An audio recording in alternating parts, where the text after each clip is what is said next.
আসসালামু আলাইকুম ওয়া রাহমাতুল্লাহ।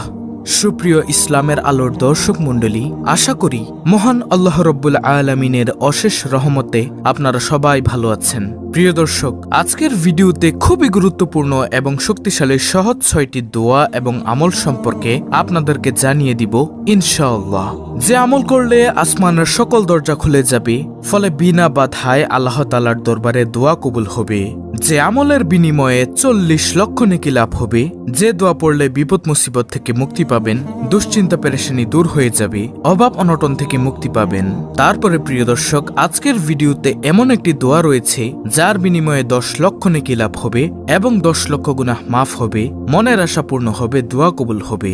এছাড়াও এই ভিডিওতে রয়েছে সহজ একটি জিকিরের আলোচনা যার বিনিময়ে ১০০০ গুনাহ মাফ হবে, ১০০০ নেকি লাভ হবে। সুবহানাল্লাহ, আল্লাহু আকবার। প্রিয় দর্শক, এমন আরো অনেক ফজিলত ও উপকারিতা রয়েছে আজকের আমলগুলোতে।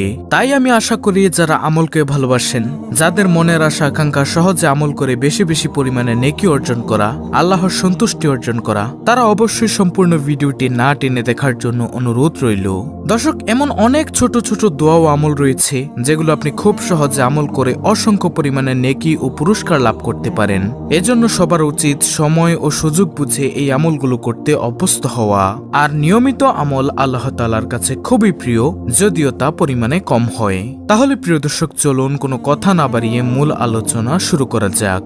প্রিয় দর্শক, আজকের মূল আলোচনা হলো ৬টি গুরুত্বপূর্ণ শক্তিশালী দোয়া ও আমল। তার মধ্যে সর্বপ্রথম নম্বর আমলটি হচ্ছে দুশ্চিন্তা পেরেশানি থেকে মুক্তির দোয়া।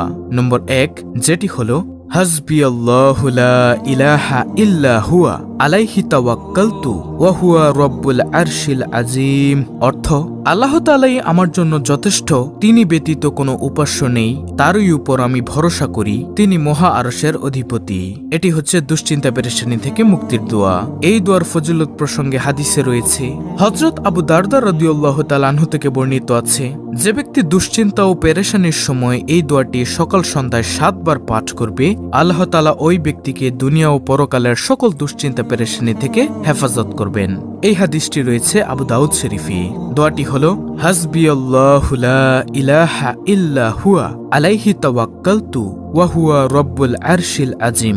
তারপরে দ্বিতীয় নম্বরে যে দোয়াটির কথা বলবো সেটি হলো, যে দোয়া আসমানের সব দরজা খুলে যায়, ফলে বিনা বাধায় আল্লাহ তাআলার দরবারে দোয়া কবুল হয়। আর সেই দোয়াটি হচ্ছে আল্লাহু আকবার কাবীরা ওয়ালহামদুলিল্লাহি কাসীরা ওয়া সুবহানাল্লাহি বুকরাতান ওয়া আসীলা। অর্থ, আল্লাহ মহান, সর্বশ্রেষ্ঠ, সকল প্রশংসা অধিক হারে আল্লাহর জন্য, আল্লাহর গুণ বর্ণনা সকাল সন্ধ্যায়। এই দোয়ার ফজিলত প্রসঙ্গে হাদিস রয়েছে, হযরত আব্দুল্লাহ ইবনে ওমর রাদিয়াল্লাহু তাআলা আনহু থেকে বর্ণিত আছে, তিনি বলেন, আমরা রাসূলুল্লাহ সাল্লাল্লাহু আলাইহি ওয়াসাল্লামের সঙ্গে নামাজ পড়ছিলাম। সেই মুহূর্তে মানুষের মধ্য থেকে এক ব্যক্তি বলে উঠল, আল্লাহু আকবার কাবীরা ওয়ালহামদুলিল্লাহি কাসীরা ওয়া সুবহানাল্লাহি বুকরাতান ওয়া আসীলা। তখন নবীজি সাল্লাল্লাহু আলাইহি ওয়াসাল্লাম বললেন, কে বলল এসব বাক্য? অতঃপর উপস্থিত লোকদের মধ্যে সে লোকটি বলল, ইয়া রাসূলুল্লাহ সাল্লাল্লাহু আলাইহি ওয়াসাল্লাম, আমি বলেছি। তখন প্রিয় নবী সাল্লাল্লাহু আলাইহি ওয়াসাল্লাম বললেন, এই বাক্যগুলো আমাকে আশান্বিত করেছে, এই বাক্যের কারণে আসমানের দরজাসমূহ খুলে গেছে। হযরত আব্দুল্লাহ ইবনে ওমর রাদিয়াল্লাহু তাআলা আনহু বর্ণনা করেন, রাসূলের কণ্ঠে এরূপ কথা শোনার পর থেকে আমি কখনো এই বাক্যগুলো বলতে ছাড়িনি। মুসনাদ আহমদ শরীফের হাদিস, তাবরানী শরীফের হাদিস, মুসলিম শরীফের হাদিস। তাহলে গেল দ্বিতীয় নম্বর আমল। তৃতীয় নম্বর আমলটি হলো ১০ লক্ষ নেকি লাভের দোয়া। আর সেই দোয়াটি হলো লা ইলাহা ইল্লাল্লাহু ওয়াহদাহু লা শারীকা লাহু লাহুল মুলকু ওয়া লাহুল হামদু ইউহয়ি ওয়া ইমীতু বিয়াদিহিল খায়র ওয়া হুয়া আলা কুল্লি শাইইন কাদির।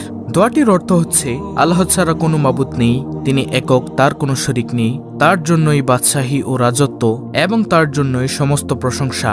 তিনি জীবন দেন, মৃত্যু দেন, তিনি জীবিত আছেন, মারা যাবেন না কখনোই। সমস্ত কল্যাণ তার নিয়ন্ত্রণে এবং তিনি সমস্ত জিনিসের উপর ক্ষমতাবান। আল্লাহু আকবার। দর্শক, এই দোয়ার ফজিলত প্রসঙ্গে হাদিসে রয়েছে, হযরত উমর রাদিয়াল্লাহু তাআলা আনহু বর্ণনা করেন, যে ব্যক্তি বাজার দিয়ে যাওয়ার সময় অথবা বাজারে গিয়ে এই দোয়াটি পাঠ করবে, সে ব্যক্তির আমলনামায় ১০ লক্ষ নেকি লেখা হবে এবং তার আমলনামা থেকে ১০ লক্ষ গুনাহ গুনাহ মুছে ফেলা হবে। সুবহানাল্লাহ। তিরমিজি শরীফের হাদিস। আর সেই দোয়াটি হলো লা ইলাহা ইল্লাল্লাহু ওয়াহদাহু লা শারীকা লাহু লাহুল মুলকু ওয়া লাহুল হামদু ইউহয়ি ওয়া ইমীতু বিয়াদিহিল খায়র ওয়া হুয়া আলা কুল্লি শাইইন কাদির। তারপরে চতুর্থ নম্বরে হলো অনবরত ও অসংখ্য পরিমাণে নেকি লাভের ওজিফা। আর সেই দোয়াটি হলো সুবহানাল্লাহি ওয়া বিহামদিহি আদাদা খালকিহি ওয়া রিদা নাফসিহি ওয়া জিনাতা আরশিহি ওয়া মিদাদা কালিমাতিহি। দোয়াটির অর্থ হচ্ছে, আমি আল্লাহ তাআলার পবিত্রতা ও প্রশংসা বর্ণনা করছি, তার সৃষ্টির সংখ্যা পরিমাণ, তার মর্জি অনুযায়ী, তার আরশের ওজন পরিমাণ এবং তার কালামের কালির পরিমাণ। এই ওজিফা প্রসঙ্গে হাদিসে রয়েছে, হযরত জুয়াইরিয়া রাদিয়াল্লাহু তাআলা আনহা বর্ণনা করেন, একদিন আল্লাহর নবী সাল্লাল্লাহু আলাইহি ওয়াসাল্লাম ফজরের সময় আমার ঘর থেকে বের হয়ে গেলেন। তখন আমি জায়নামাজে ছিলাম। তিনি চাস্তের সময় আমার ঘরে ফিরে এলেন। তখন আমি জায়নামাজে ছিলাম। তিনি আমাকে জিজ্ঞাসা করলেন, ও জুয়াইরিয়া, আমি যাওয়ার পর থেকে এ পর্যন্ত এভাবেই ওজিফা আদায়ে মশগুল ছিলে? আমি বললাম, হ্যাঁ। তিনি আমাকে বললেন, আমি তোমার পরে 4টি বাক্য 3 বার বলেছি। যদি এগুলো ওজন করা হয় তবে তোমার কৃত সমস্ত ওজিফার চেয়ে এগুলোই বেশি ভারী হবে। মুসলিম শরীফের হাদিস, তিরমিজি শরীফের হাদিস, ইবনে মাজাহ শরীফের হাদিস, নাসাই শরীফের হাদিস, সহিহ আবু দাউদ শরীফের হাদিস। আর প্রিয় দর্শক, সেই দোয়াটি হলো সুবহানাল্লাহি ওয়া বিহামদিহি আদাদা খালকিহি ওয়া রিজা নাফসিহি ওয়া জিনাতা আরশিহি ওয়া মিদাদা কালিমাতিহি। তারপরে 5ম নম্বরে হলো 70টি বড় বিপদ থেকে মুক্তির দোয়া। সেই দোয়াটি হলো লা হাওলা ওয়ালা কুওয়াতা ইল্লা বিল্লাহি ওয়ালা মালজাআ ওয়ালা মানজাআ মিনাল্লাহি ইল্লাহ ইলাইহি। হযরত আবু নাঈম ও ইবনে আবি শায়বা রাহমাতুল্লাহি হতে বর্ণিত আছে, তারা বলেন, যে ব্যক্তি এই দোয়াটি একবার পাঠ করবে, 100 বার নয়, মাত্র একবার পাঠ করবে, আল্লাহ তাআলা তার 70টি বড় বিপদ দূর করে দিবেন। আর সর্বনিম্ন বিপদ হলো দরিদ্রতা, আর অন্য বিপদগুলো এর চেয়েও অনেক বড় বড়। সুবহানাল্লাহ।